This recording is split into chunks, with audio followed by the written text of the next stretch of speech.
All right, so I found the little Brinks padlock that this was one of the first padlocks that I messed with. I got it from Ratco. They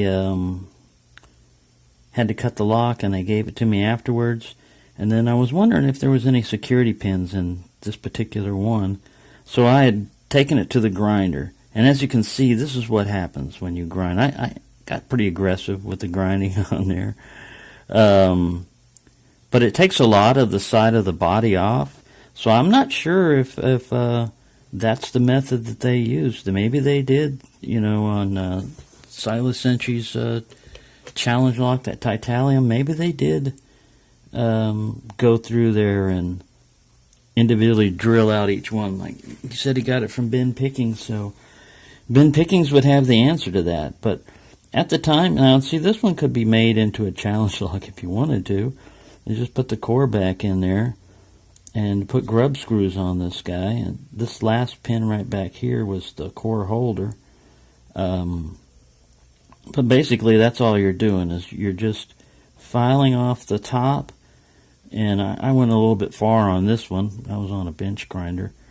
But you probably don't have to go that far. And this one's still got a little bit of a plug in it. So what I did before, I got in here with a pick and I went up through the body of the lock and pushed out to get those little caps out if you want to save a little bit of brass space. So there you go. That's how you do that. And once you do that, you can find out what's inside of a lock. If you're wondering, does it have security pins or whatever, they'll all come out when you do this. And I've got the core hiding around here somewhere. I think it's in this little bag over here. But I was just curious because I know some Brinks locks have security pins in them. Let me see if this is, I think this is the bag of goodies that came out of that one. So it didn't have any spool. Well, it had some faint spools. If you look at these guys,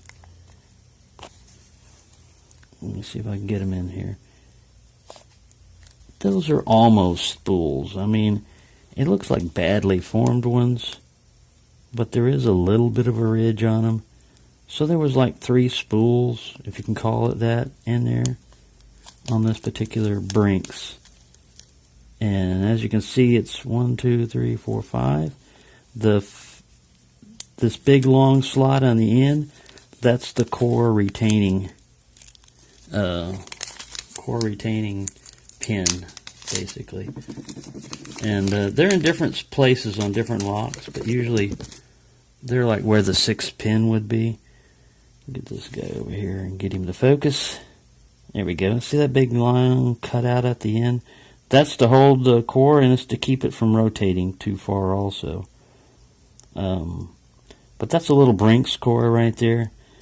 They're only using 5 pins, and then the 6th pin is that core holder. Of course, you got the actuator in the back. So, there you go. I hope that's a little bit more descriptive and a little bit clears up things a little bit for anybody that decides they want to make a challenge lock out of a padlock, because it's a pretty cool idea. You got a lock, and then you can change up the pins if you didn't like them. You can put threading down there. You can put threading in here.